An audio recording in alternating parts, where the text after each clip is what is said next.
پوری دنیا میں حضرت امام علیہ السلام نواسۂ رسول صلی اللہ علیہ وسلم کی شہادت کا دن مذہبی انداز سے منایا گیا۔ قادریہ جیلانیہ اسلامک سینٹر مانچسٹر میں یاد حسین کانفرنس منعقد کی گئی، جس میں معروف عالم دین قاضی عبداللطیف قادری نے حضرت امام حسین علیہ السلام کی شان رحمت بیان کی اور حق و باطل کی اس داستان کو بڑے احسن طریقے سے پیش کیا اور کہا، اسلام زندہ ہوتا ہے ہر کربلا کے بعد۔ تلاوت قرآن پاک سے اس محفل کا آغاز ہوا۔ اسٹیج سیکرٹری کے فرائض صاحبزادہ احمد وقار بیگ نے ادا کیے۔ سید ذیشان حیدر نے امام حسین علیہ السلام کی بارگاہ میں منقبت پیش کی۔ پروگرام میں قاری جاوید اختر نے اپنی خوبصورت آواز میں صلاۃ و سلام پیش کیا۔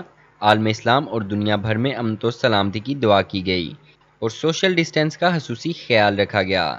سید عبد الرحمان شاہ کی طرف سے آخر میں نیاز پیش کی گئی۔